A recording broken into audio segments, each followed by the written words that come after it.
चलो आज स्टार्ट करते हैं मैट्रिसेस का नेक्स्ट टॉपिक जो है transpose of a matrix. Transpose of a matrix is generally denoted by A power T, A transpose और ए डैश। ये दोनों कई सिंबल दिखते हैं, मतलब we are talking about a transpose of a matrix. Generally transpose of a matrix होता क्या है, interchanging of rows with columns and vice versa. इसका मतलब जो रो है उसको कॉलम कर दो या जो कॉलम है उसको रो कर दो, कोई भी। अगर इंटरचेंज कर दिए, रो कॉलम बना दिए और कॉलम रो बन गया तो वो होता है ट्रांसपोज ऑफ ए मैट्रिक्स। देखो एक एग्जांपल लेते हैं। अगर A इक्वल टू 3/3 मैट्रिक्स है, 1 2 3 4 5 6 7 8 9, इसका अब मैं ट्रांसपोज कर रहा हूँ 8 पावर टी और ए डैश, एक ही बात। जो फर्स्ट रो है क्या है, 1 2 3 है फर्स्ट रो। देखो हॉरिजॉन्टल क्या है, 1 2 3। वो जो फर्स्ट रो है उसको मैं फर्स्ट कॉलम बना दिया, क्या बन गया 1 2 3। जो रो था उसको कॉलम बना दिया, ठीक है। सेकेंड रो क्या है 4 5 6। अब सेकेंड रो क्या है 4 5 6, उसको मैंने कॉलम बना दिया, रो हो गया 4 कॉलम। रो क्या था 4 5 6, वो क्या बन गया सेकेंड कॉलम बन गया 4 5 6। 7 8 9 थर्ड रो था, अब वो क्या बन गया थर्ड कॉलम 7 8 9। ये होता है ट्रांसपोज। तो ट्रांसपोज ऑफ ए मैट्रिक्स का डेफिनेशन होता है the interchanging of rows with columns and vice versa. Columns को रोज बना दो या रोज को कॉलम बना दो, that is transpose of a matrix. और ट्रांसपोज ऑफ मैट्रिक्स का सिंबल होता है, डिनोटेशन होता है ए ट्रांसपोज या ए डैश। आया समझ में? चलो आगे चलते हैं, नेक्स्ट कुछ पढ़ते हैं प्रॉपर्टीज ऑफ ट्रांसपोज। पहली प्रॉपर्टी है ए ट्रांसपोज का होल ट्रांसपोज इक्वल टू ए। इसका मतलब क्या है, एक ए मैट्रिक्स है, कोई भी ऑर्डर, उसको ट्रांसपोज करो, मतलब रोज इंटू कॉलम कर दो और कॉलम इंटू रोज कर दो। फिर से वो ट्रांसपोज की हुई मैट्रिक्स का फिर ट्रांसपोज करोगे तो अपने को वापस क्या आएगा, ए ही आएगा। ठीक है, आया समझ में? ए ट्रांसपोज का होल ट्रांसपोज इक्वल टू ए, ये है। अब देखो सेकेंड प्रॉपर्टी, अगर कोई मैट्रिक्स को के से मल्टीप्लाई करते हैं, के कोई भी रियल नंबर है स्केलर, उसको ए से मल्टीप्लाई करके अगर ट्रांसपोज करेंगे अपन, उसको लिख सकते हैं जो स्केलर है उसको बाहर लिख के इनटू ए ट्रांसपोज। मतलब जो नंबर है, सोचो अभी 3 कोई मैट्रिक्स ए का होल ट्रांसपोज है, उसको मैं कैसा लिख सकता हूँ, 3 बार करके ए का ट्रांसपोज करके फिर 3 से मल्टीप्लाई कर सकता हूँ। ठीक है। तीसरी प्रॉपर्टी है ए प्लस बी का होल ट्रांसपोज। मतलब ए प्लस बी का होल ट्रांसपोज, दो मैट्रिक्स है उनको सम करके मैंने अगर ट्रांसपोज किया हूँ तो मुझे क्या आएगा, A transpose plus B transpose. इसको कैसा करोगे, देखो टेक्स्ट बुक में थर्ड एक्सरसाइज में क्वेश्चन है, 2 मैट्रिक्स दिए हुए हैं, उन दोनों को ऐड करके ट्रांसपोज करो। ठीक है, फिर हर एक दोनों मैट्रिक्स ए को अलग ट्रांसपोज करो और बी को अलग ट्रांसपोज करो, दोनों को ऐड करो तो वही रिजल्ट आएगा जो ए दोनों पर ए प्लस बी ट्रांसपोज करके जो किए थे वही आएगा A transpose plus B transpose करने पर भी। ठीक है ना, ये है थर्ड प्रॉपर्टी। फोर्थ प्रॉपर्टी है ए बी होल ट्रांसपोज। मतलब 2 मैट्रिक्स का मल्टीप्लिकेशन है, एक मैट्रिक्स ए इंटू बी का होल ट्रांसपोज, वो आएगा B transpose into A transpose. Very very important property, याद रखो फिर से। ए बी का whole transpose equal to B transpose into A transpose. ठीक है ना, ए बी का होल ट्रांसपोज क्या होगा, B transpose into A transpose, not A transpose into B transpose. Very very important property. A B का whole transpose क्या होता है, B transpose into A transpose. ठीक है, अब 2 मैट्रिक्स का डिफाइन करते हैं और 2 नए मैट्रिक्स इंट्रोड्यूस करेंगे। पहले वाला है सिमेट्रिक मैट्रिक्स। सिमेट्रिक मैट्रिक्स क्या होता है, द मैट्रिक्स, एक तो पहला condition it should be A square matrix. Symmetric matrix पहला कंडीशन है if A is a square matrix होना चाहिए। स्क्वायर मैट्रिक्स क्या होता है, मैंने फर्स्ट क्लास में बोला था, जिसके m equal to n, that is number of rows equal to number of columns, वो होना चाहिए। उसके बाद अगर उसको ए ट्रांसपोज मतलब कोई मैट्रिक्स को ट्रांसपोज करने के बाद वापस वही ए आता है, then it is called symmetric matrix. That is, देखो फिर, if A is condition, definition देखो, if A is a square matrix, पहले स्क्वायर मैट्रिक्स है, एंड फिर A transpose equal to A होता है, तो that is called symmetric matrix. ठीक है ना। अब देखो एक एग्जांपल लेते हैं। ये ए मैट्रिक्स दिया हुआ है, कोई ऑर्डर 1 - 3/3 ऑर्डर का दिया हुआ है, 1 - 1 5 -1 2 1 5 1 3। इसका ट्रांसपोज करो, मतलब रोज को कॉलम्स बना दो। पहला रो क्या है, 1 - 1 5, ये कॉलम बन गया 1 - 1 5। सेकेंड रो क्या है, -1 2 1, ये सेकेंड कॉलम बन गया -1 2 1। थर्ड रो क्या है, 5 1 3, इधर देखो थर्ड कॉलम बन गया 5 1 3। अब देखो जो ए था वही ए ट्रांसपोज भी वही है, देखो दोनों सेम है, ए और ए ट्रांसपोज। इसका मतलब ए ट्रांसपोज इक्वल टू ए, इसका मतलब this is a symmetric matrix. ठीक है। और देखो और एक चीज़ अपन एक प्रॉपर्टी लिख सकते हैं, यहाँ ए I J equal to A J आई होगा। इसका मतलब क्या है, देखो एक अच्छी तरह दिमाग लगाना, ए I J equal to A J आई होगा। मतलब देखो ये क्या है, ए 1 1, ये भी क्या होगा, ए 1 1 ही होगा। जो मतलब जो रो का एलिमेंट है वो क्या बन जाएगा, कॉलम का बन जाएगा। लेकिन A equal to A transpose, that is A I J equal to A J I. ठीक है ना। ये भी इंपॉर्टेंट प्रॉपर्टी है, याद रखना। ये किसके लिए, सिमेट्रिक मैट्रिक्स के लिए। सिमेट्रिक मैट्रिक्स क्या होता है, if A should be if A is a square matrix and A transpose equal to A, then it is called a symmetric matrix. ठीक है। नेक्स्ट स्क्यू सिमेट्रिक, यहाँ एस थोड़ा नहीं दिख रहा है आपको क्लियरली, स्क्यू है, SKEW, स्क्यू सिमेट्रिक मैट्रिक्स। ये क्या होता है, पहला condition, it should be A if A is any square matrix, A is any square matrix and A transpose equal to -a। उधर क्या था, सिमेट्रिक क्या था, A is a square matrix and A transpose equal to A था। इधर A is a square matrix and A transpose equal to -a, then it is called skew symmetric matrix, skew symmetric matrix. ठीक है। चलो example देखते हैं। सोचो अभी ए है, ये कोई ए लिया हूँ मैं, 0 1 -1 -1 0 1 1 -1 0, ऑर्डर 3/3 है।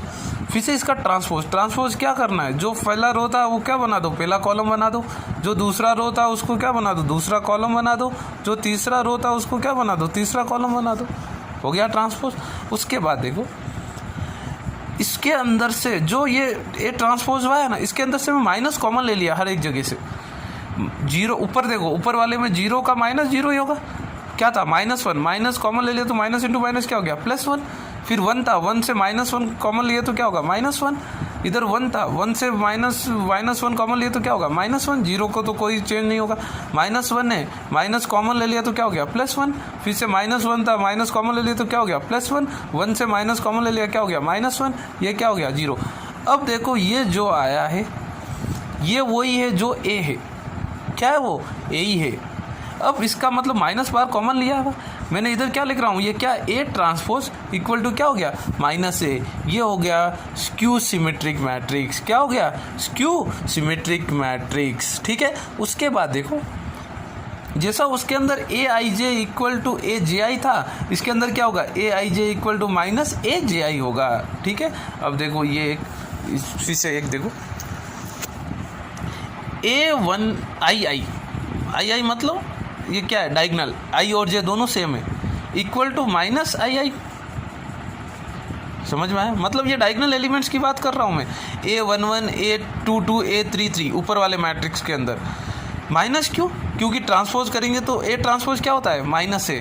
अब इसको मैंने -ai को वो साइड लेके आ गया तो ये क्या बन गया, +2ai इक्वल टू क्या बचेगा, 0। ai क्या बच गया, 0। ai क्या हो गया, 0 हो गया। इसका मतलब क्या है, एक इंपॉर्टेंट रिजल्ट आता है, जो भी स्क्यू सिमेट्रिक मैट्रिक्स होता है उसके डायगोनल एलिमेंट्स क्या होते हैं, 0 होते हैं। देख लो ऊपर वाले में सबके सब डायगोनल एलिमेंट्स क्या है, 0। जो भी स्क्यू सिमेट्रिक मैट्रिक्स होता है उसके सारे डायगोनल एलिमेंट्स क्या होते हैं, 0 होते हैं। ठीक है, आया समझ में। चलो अब आगे एक थ्योरम देखते हैं, क्या बोलता है theorem. For any square matrix A, कोई एक स्क्वायर मैट्रिक्स है A with real elements, real number elements, मतलब रियल नंबर्स रहना चाहिए, 1 2 3 नेगेटिव कुछ भी, रियल नंबर्स अगर ए प्लस ए ट्रांसपोज हरदम सिमेट्रिक होगा, ए प्लस ए ट्रांसपोज दोनों को ऐड करोगे तो क्या आएगा, सिमेट्रिक आएगा। सिमेट्रिक क्या होता है, A transpose equal to A, और अगर ए माइनस ए ट्रांसपोज करेंगे तो हरदम स्क्यू सिमेट्रिक आएगा। स्क्यू सिमेट्रिक क्या होता है, A transpose equal to minus A. अब देखो एग्जाम्पल लेके देखते हैं, ये एक ए मैट्रिक्स है, एग्जाम्पल से थ्योरम प्रूव करेंगे, ऐसा theoretically proof is not required, just try to understand what the statement it is saying. क्या बोलता है स्टेटमेंट, अगर कोई ए स्क्वायर मैट्रिक्स है, क्या है, कोई ए स्क्वायर मैट्रिक्स है, उसके अंदर कोई रियल एलिमेंट्स है, तो अगर ए प्लस ए ट्रांसपोज होगा तो वो क्या कहलो होगा, रिजल्ट क्या आएगा, सिमेट्रिक, और ए माइनस ए ट्रांसपोज क्या होगा, स्क्यू सिमेट्रिक। ये इसको, ये स्टेटमेंट को अपन एक न्यूमेरिकल लेके प्रूव करते हैं। देखो सोचो, अब एक कोई एक मैट्रिक्स है, 2x2 ऑर्डर है, 1 5 6 7, ए ट्रांसपोज क्या हो जाएगा, देखो ए ट्रांसपोज फर्स्ट रो क्या है 1 5, वो क्या बन गया, कॉलम बन गया। सेकंड रो क्या है 6 7, वो क्या बन गया, सेकंड कॉलम 6 7। अब इन दोनों को मैं ऐड कर रहा हूँ, ए और ए ट्रांसपोज को। देखो एडिशन, 1 + 1 क्या होगा 2, 5 + 6 क्या होगा 11, 6 + 5 क्या होगा 11, फिर से 7 + 4 7 क्या होगा 14। आया समझ में, 7 + 7 क्या होगा 14। ये मैंने कोई मैट्रिक्स ले लिया सी, मतलब सी क्या ले लिया, मैंने अज्यूम कर लिया ए प्लस ए ट्रांसपोज। अब इसको सी को ट्रांसपोज करो, सी को ट्रांसपोज करोगे तो क्या आएगा, देखो सी, ये जो सी आया है, सी कहाँ से आया, ए प्लस ए ट्रांसपोज। सी को ट्रांसपोज करोगे तो क्या, फर्स्ट रो क्या है 2 11 है, इधर क्या बन जाएगा, कॉलम बन गया 2 11, उसके बाद सेकेंड रो क्या 11 14, वो कॉलम बन गया 11 14। अब देखो जो सी है और सी ट्रांसपोज है, दोनों सेम है, सेम है कि नहीं, तो C = C ट्रांसपोज, ये क्या हो गया, सिमेट्रिक हो गया। और मैंने C क्या लिया था, A प्लस ए ट्रांसपोज, वही स्टेटमेंट बता रहा है, अगर A plus A transpose is symmetric, याद रखना है ये स्टेटमेंट को। A माइनस ए ट्रांसपोज क्या होता है, स्क्यू सिमेट्रिक। यहाँ देखो एक एग्जाम्पल लेते हैं वापस, यहाँ मैं same example A minus A transpose कर रहा हूँ, A माइनस ए, 1 - 1 क्या होगा 0, 5 - 6 क्या होगा -1, 6 - 5 क्या होगा 1, 7 - 7 क्या होगा 0। इसका फिर मैं ट्रांसपोज कर रहा हूँ तो क्या होगा, देखो 0 - 1 1 0, फिर रो कॉलम बन गया, फिर माइनस कॉमन ले लिया मैं 0, ये -1 का कॉमन ले लिया तो क्या बन गया +1, और ये -1 का कॉमन ले लिया तो ये 1 का कॉमन क्या हो गया, ये आया समझ में, माइनस कॉमन लेने के बाद। अब देखो जो ये आया है 0 - 1 1 0, ये क्या है, डी है, माइनस सिंबल बाहर है, D transpose equal to minus D, ये हो गया स्क्यू सिमेट्रिक। लेकिन डी आया कहाँ से, ए माइनस ए ट्रांसपोज। इसका मतलब क्या है, देखो याद रखना ये statement, A plus A transpose is always symmetric, A minus A transpose is always skew symmetric. इधर सी और डी मैंने अज्यूम किया हूँ, सी क्या है, कोई matrix A plus A transpose, इसका मतलब सी क्या आएगा, सिमेट्रिक आया है, और डी क्या है, ए माइनस ए ट्रांसपोज किया हूँ मैं, तो मेरे को डी क्या आएगा, स्क्यू सिमेट्रिक आएगा। सिमेट्रिक का डेफिनेशन क्या है, A transpose equal to A, और स्क्यू सिमेट्रिक क्या है, A transpose equal to minus A. लेकिन क्या होना चाहिए, दोनों, it is applicable when the matrices are square matrices. Okay, आगे चलते हैं। देखो आगे और एक तीन मैट्रिसेस होते हैं, जो भी दो अगर मैट्रिसेस होते हैं, they can be expressed as a sum of symmetric and skew symmetric. Every matrix, इसका मतलब क्या है, कोई भी जो भी मैट्रिक्स होगा उसको कैसा एक्सप्रेस कर सकते हैं, as a sum of symmetric and skew symmetric matrix. इसका मतलब क्या, मैंने सिमेट्रिक ऊपर वाले तीनों में क्या लिए थे, ए प्लस ए ट्रांसपोज, और स्क्यू सिमेट्रिक क्या है, ए माइनस ए ट्रांसपोज। अब ए प्लस ए ट्रांसपोज को 1/2 से डिवाइड कर तो रिजल्ट तो सेम ही रहेगा, क्योंकि 1/2 हर एक एलिमेंट से डिवाइड होगा। ए माइनस ए ट्रांसपोज को भी 2 से डिवाइड कर दो, रिजल्ट तो सेम होगा, क्योंकि 2 सबसे हर एक एलिमेंट से डिवाइड होगा। अब देखो very very important result from board point of view, example very very important model from board point of view. एक क्वेश्चन आता है, express the given matrix as a sum of symmetric and skew symmetric. इसका मतलब क्या है, अपन कोई भी matrix को करेंगे सिमेट्रिक प्लस स्क्यू सिमेट्रिक करेंगे तो वापस रिजल्ट वही आएगा जो मैट्रिक्स गिवन था। लेकिन ऊपर वाला थ्योरम में स्टेटमेंट में क्या था, सिमेट्रिक क्या होता है, A plus A transpose, skew symmetric क्या होता है, कब होगा, ए माइनस ए ट्रांसपोज। ये एक एग्जांपल लेते हैं, देखो 2/2 का है, 4782 ये दिया हुआ है। अब इसको मैं A प्लस A ट्रांसपोज कर रहा हूँ। 4782 ट्रांसपोज क्या हो गया 4782 का 4872 ऐड कर दिया, क्या है 815 154 A माइनस A ट्रांसपोज कर दिया, क्या होगा ये A minus A 4 minus 4 0 7 minus 8 minus 1 8 minus 7 1 2 minus 2 0। ठीक है, अब देखो जो ये A प्लस A ट्रांसपोज आया है उसको मैं 2 से डिवाइड कर दिया, A माइनस A ट्रांसपोज जो आया है उसको मैं 2 से डिवाइड कर दिया। बात तो एक ही है क्योंकि हर एक एलिमेंट 2 से डिवाइड होगा इसका। अगर सिमेट 8 15 15 4 को मैं 2 से डिवाइड कर रहा हूँ मतलब पूरा हर एक 8 भी डिवाइड होगा, 15 भी होगा, 15 4 सब 2 से डिवाइड होंगे। सेम इधर भी सेम चीज़।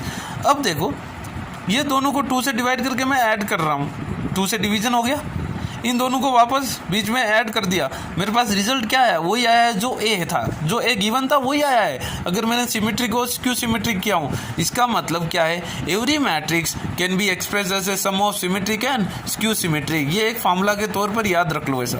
और सिमेट्रिक क्या होता है A plus A transpose, skew symmetric क्या होता है ए माइनस ए ट्रांसपोज। ठीक है, दिमाग में रखना है ये चीज़ें। ठीक है, चलो आगे चलते हैं। Very very important concept elementary transformations of a matrix. क्या होता है जनरली 6 एलिमेंट्री ऑपरेशन होते हैं। कितने होते हैं 6 EO मतलब एलिमेंट्री ऑपरेशंस। 6 के अंदर 3 होगा elementary row operation, E elementary, R row O operation, और 3 होगा elementary column operation, elementary column operation, elementary column operation. Total मिला के कितने ऑपरेशन है 6। अब देखो इसमें 6 ऑपरेशन। पहला ऑपरेशन क्या होगा, इधर 2 एक साथ करेंगे, इंटरचेंज ऑफ एनी 2 रोस और कॉलम। 2 रो या कॉलम को इंटरचेंज कर दो, ये 2 है, रो को एक ट्रांसफॉर्मेशन, कॉलम को एक, टोटल इसके अंदर कितने ट्रांसफॉर्मेशन है 2 है। देखो सोचो खाली क्या होते हैं याद करो, अभी ये क्या रिक्वायरमेंट है आगे अगले क्लास में बोलेंगे। ये मैट्रिक्स ए है, इसका मैं रो इंटरचेंज कर रहा हूँ, ये सिंबल है R1 और R2। ये सिंबल क्या इंडिकेट करता है R1 और R2 इंटरचेंज हो रहे हैं। जो रो R1 था वो इधर इसके अंदर क्या बन गया R2, और जो R2 था इसके अंदर क्या बन गया R1, और फिर R3 को अपन इंटरचेंज नहीं कर रहे हैं तो इधर R3 एज इट इज़। ठीक है, सेम चीज़ कॉलम के अंदर, कॉलम के अंदर भी क्या हो गया C1 और C2 चेंज कर रहा हूँ। C1 क्या है 1 5 10, C2 क्या है 2 8 13, C3 क्या है 3 9 15। तो ये C1 और C2 इंटरचेंज हो गया। जो C2 2 8 5 2 8 13 था वो अब क्या हो गया C1 बन गया, और जो C1 क्या था 1 5 10 था वो क्या हो गया 1 5 10 हो गया, इधर C2 हो गया। ठीक है ना, ठीक है ना। और इसको बोलते हैं जो ऐसा ट्रांसफॉर्मेशन होने के बाद होता है उसको बोलते हैं ट्रांसफॉर्म्ड मैट्रिक्स। और एक चीज़ याद रखना, transformed matrix can never be equal to given matrix of course, क्योंकि अपन ने इक्वलिटी में डेफिनेशन क्या होते हैं मैट्रिसेस कब इक्वल होते हैं ऑर्डर सेम, ठीक ऑर्डर सेम, लेकिन करस्पॉन्डिंग एलिमेंट्स भी सेम होना है। देखो इधर A11 क्या है 1 है, इधर क्या है 5 है, automatically they can never be. So a transformed matrix can never be equal to the given matrix. ठीक है, अगला देखो multiplication of elements of any row और column by a non zero number. इसका मतलब क्या, कोई भी रो को या कोई भी कॉलम के सारे एलिमेंट्स को कोई स्केलर के से मल्टीप्लाई कर दो। कोई भी एक रो के एलिमेंट्स को या कोई एक कॉलम के एलिमेंट्स को एक या दो अपने रिक्वायरमेंट के हिसाब से कोई एक स्केलर के से मल्टीप्लाई कर दो। देखो इसका मतलब इधर मैं एक एग्जांपल लिया हूँ, R2 को R2 से मल्टीप्लाई करके लिख रहा हूँ। R2 को क्या कर रहा हूँ, इसका सिंबल ये एक साइड एरो है, मतलब R2 को चेंज कर रहा हूँ। कैसा चेंज कर रहा हूँ 2 से मल्टीप्लाई करके। तो इधर R1 के बारे में मैं चेंज नहीं कर रहा हूँ एज इट इज़, R2 को 2 से मल्टीप्लाई कर रहा हूँ, क्या हो जाएगा 16, 9 इंटू 2 18, 13 इंटू 2 26, और R3 क्या है एज इट इज़, मैं कोई चेंज नहीं कर रहा हूँ as it is. Same thing we can apply in column. कोई कॉलम को भी कोई भी कॉलम को किसी नंबर से मल्टीप्लाई करके लिख सकते हो, लेकिन एक चीज़ याद रखना है, अगर कोई रो को अपन मल्टीप्लाई कर रहे हैं कोई नंबर से या कोई कॉलम को मल्टीप्लाई कर रहे हैं कोई नंबर से, वो कॉलम वो रो या वो रो के सारे एलिमेंट्स को करना है, ऐसा नहीं कि कोई एक एलिमेंट को कर दे। ठीक है, लास्ट थर्ड ट्रांसफॉर्मेशन है, तो टोटल 4 हो गए, ऊपर 2 रो कॉलम नीचे 2 रो कॉलम। थर्ड वाला देखो क्या है, कोई भी addition to elements of any row, इसका मतलब एक सिंपल वे में मैं बता रहा हूँ हिंदी में, रो के एलिमेंट्स को या कॉलम के एलिमेंट्स को किसी स्केलर से मल्टीप्लाई करके किसी रो को ऐड या सब्ट्रैक्ट कर सकते हैं, किसी रो को ऐड या सब्ट्रैक्ट कर सकते हैं। देखो अब सोचो ये मैट्रिक्स है 1 2 3 4 5 8 9 12 15, ये 3/3 है। मैं क्या कर रहा हूँ, ये एक साइड एरो मार्क क्या हो रहा है, R1 चेंज कर रहा हूँ मैं। कैसा R1 चेंज कर रहा हूँ, R1 + 2R2, मतलब R1 को किसके साथ ऐड कर रहा हूँ, R2 को ऐड कर रहा हूँ, और किससे, 2 से मल्टीप्लाई करने के बाद। अब देखो R1 क्या है 1, R2 का ये करस्पॉन्डिंग एलिमेंट क्या है 4, 4 × 2 क्या होगा 8, 8 प्लस ऊपर वाला क्या हो गया 9, खाली रो 1 को चेंज कर रहा हूँ। फिर से R1 क्या है 2 + 2R2, 2 × 5 क्या हो गया 10 + 2 क्या हो गया 12, फिर से R1 क्या है 3, इसको 2 से मल्टीप्लाई कर रहा हूँ, 2 × 8 क्या हो गया 16, ठीक है ना, 16 + 3 क्या हो गया 19। और बाकी दोनों रो चेंज नहीं कर रहा हूँ, बाकी दोनों रो एज इट इज़, ठीक है ना, बाकी दोनों रो क्या है एज इट इज़ है, ठीक है, आई बात समझ में। अब देखो अपन ने पढ़ लिया टोटल 6 ट्रांसफॉर्मेशंस। क्या क्या ट्रांसफॉर्मेशंस है, इसको R1 और R2 इंटरचेंज कर सकते हो या C1 C2 चेंज कर सकते हो। R1 से R2 जरूरी नहीं है, R2 R3 भी कर सकते हो। अगर कोई ज़्यादा मैट्रिक्स है तो R4 R3 भी केस, मतलब कोई भी 2 रो आपस में इंटरचेंज हो जाना या कोई कॉलम इंटरचेंज हो जाना। नहीं तो फिर R1 को कैसा चेंज कर, R1 या कोई भी रो को कैसा चेंज कर सकते हो, कोई स्केलर मतलब कोई नंबर से मल्टीप्लाई करके चेंज कर सकते हो। सेम कॉलम को भी, कोई भी कॉलम को किसी स्केलर से मल्टीप्लाई कर सकते हो। और थर्ड ट्रांसफॉर्मेशन क्या है, कोई भी रो को किसी रो को वही रो के साथ ऐड करके वो कोई दूसरे रो को किसी मल्टीप्लाई करके लिख सकते हो। देखो R1 इम्प्लाई, इसका मतलब मैं R1 चेंज कर रहा हूँ, R1 के जगह क्या लिख रहा हूँ, R1 प्लस और माइनस, सब्ट्रैक्शन भी कर सकते हो अकॉर्डिंग टू रिक्वायरमेंट। R2 को K से मल्टीप्लाई कर रहा हूँ और R1 और R2 को फिर से क्या कर रहा हूँ, ऐड कर रहा हूँ, और वो लिखूंगा कहाँ R1 की जगह। वैसा ही C1 को क्या कर रहा हूँ, C1 को चेंज कर रहा हूँ, कैसा चेंज कर रहा हूँ, C1 को C1 प्लस और माइनस, प्लस या माइनस K से कोई नंबर से C2 को मल्टीप्लाई करके C1 को ऐड या सब्ट्रैक्ट कर रहा हूँ, ठीक है, आया यहाँ तक समझ में। अब देखो आगे इन्वर्टेबल मैट्रिसेस। इन्वर्टेबल मैट्रिसेस क्या होते हैं, ऐसे मैट्रिसेस जिसका इन्वर्स एग्जिस्ट होता है। कैसे, ऐसे मैट्रिसेस जिनका इन्वर्स एग्जिस्ट होता है, ठीक है, जिनका इन्वर्स एग्जिस्ट होता है। इन्वर्स किसका एग्जिस्ट होता है अभी देखते हैं। देखो पहला देखो क्या है, let A and B square matrix of same order, square matrix है तो सेम ऑर्डर M, तो इसका मतलब कब इन्वर्टेबल होगा, A × B मल्टीप्लाई किए या B × A मल्टीप्लाई किए तो अपने को क्या आना चाहिए, I मतलब आइडेंटिटी मैट्रिक्स। इसका मतलब डायगोनल एलिमेंट्स केवल 1 होगा, बाकी सब 0। कोई मैट्रिसेस A और B दिया हुआ है, दोनों को मल्टीप्लाई करो, AB को मल्टीप्लाई करो, फिर B × A को मल्टीप्लाई करो, अपने को क्या आएगा I। अगर I आया मतलब इन्वर्टेबल है वो। इसका मतलब क्या है, जब वैसा दिया होगा जो B गिवन होगा वो क्या इन्वर्स ऑफ A होगा, B क्या होगा इन्वर्स ऑफ A, मतलब A इक्वल टू क्या हो गया B inverse, and A is called inverse of B। इसका मतलब B क्या होगा B equal to A inverse. ये एक चीज़ याद रखना, A × A इन्वर्स, किसी को मैट्रिक्स का A के और उसके इन्वर्स से मल्टीप्लाई करेंगे तो अपने को क्या आएगा, आइडेंटिटी मैट्रिक्स आएगा I। ये प्रॉपर्टी याद रखना है। आगे देखो, 2 मैट्रिक्स दिया हुआ है A और B। A है 2 3 1 2, B है 2 -3 -1 2 और ऑर्डर 2 2 है। अब अगर मैंने AB ऑलरेडी आपको मल्टीप्लिकेशन सिखाया, AB को दोनों को मल्टीप्लाई करो, ये आएगा 1 0 0 1 I आ गया। BA को मल्टीप्लाई करो, क्या आएगा सेम I आएगा। इसका मतलब ये मैट्रिक्स क्या है इन्वर्टेबल है। इसका मतलब A इन्वर्स क्या होगा B, जो A इन्वर्स का वैल्यू क्या होगा, जो B गिवन है, और B इन्वर्स का क्या होगा A गिवन है, जो A गिवन है वो हो जाएगा B इन्वर्स, और जो B गिवन है वो हो जाएगा A इन्वर्स। आगे देखो एक चीज़, स्क्वायर मैट्रिक्स इन्वर्स हो भी सकता है और ना भी हो। जो स्क्वायर मैट्रिक्स है वो इन्वर्स हो भी सकता है और ना भी हो। इन्वर्स कब होगा, जब AB = BA = I आएगा, मतलब A × B और B × A मल्टीप्लाई करेंगे तो अपने को क्या आना चाहिए, आइडेंटिटी मैट्रिक्स। अगर वैसा आया तो क्या होगा इन्वर्स एग्जिस्ट करेगा, नहीं तो इन्वर्स एग्जिस्ट नहीं करेगा। लेकिन वही अगर रेक्टेंगुलर मैट्रिक्स है, रेक्टेंगुलर मैट्रिक्स क्या होते हैं, जिसके अंदर m is not equal to n, वो कभी भी इन्वर्स उसके वैसी मैट्रिक्स के इन्वर्स नेवर एग्जिस्ट। इसका मतलब इन्वर्स होता कब है, कौन से मैट्रिसेस होकर, स्क्वायर मैट्रिसेस। और होने के लिए कंडीशन क्या है, ए बी मल्टीप्लाई करेंगे तो क्या आना चाहिए, बी ए मल्टीप्लाई करेंगे, दोनों सेम वैल्यू, और वो सेम वैल्यू क्या है, आइडेंटिटी मैट्रिक्स आई। ओके ना। और एक नेक्स्ट देखो, अगर कोई मैट्रिसेस को इन्वर्स है, इन्वर्स कब होगा, पहले बात कैसे मैट्रिसेस को इन्वर्स होगा, जो मैट्रिसेस स्क्वायर है। और इन्वर्स कब होगा, जब a इंटू बी करेंगे इक्वल टू बी इंटू ए करेंगे तो अपने को क्या आना चाहिए, आई आना चाहिए, वो आना चाहिए। ठीक है, तो अगर कोई मैट्रिक्स को इन्वर्स है तो उसको केवल एक ही इन्वर्स होता है, उसको बोलते हैं यूनिकनेस ऑफ इन्वर्स। इसका मतलब कोई एक मैट्रिक्स को दो इन्वर्स नहीं एग्जिस्ट होते हैं, केवल एक ही एग्जिस्ट होता है, उसको बोलते हैं यूनिकनेस। जैसा आप लोग हो, आपका सब, मैं जैसा आयदान हूँ, एक ही आयदान है मेरा जो है वो यूनिकनेस। वैसा ही जो भी मैट्रिक्स है, अगर वो मैट्रिक्स में इन्वर्स एग्जिस्ट होगा तो उसका केवल एक ही इन्वर्स होगा। और इन्वर्स कैसे मैट्रिक्स को होते हैं, केवल स्क्वायर को ही होते हैं। और होने के लिए कंडीशन क्या है, A B equal to B A equal to I, ये एक फार्मूला याद रखना है।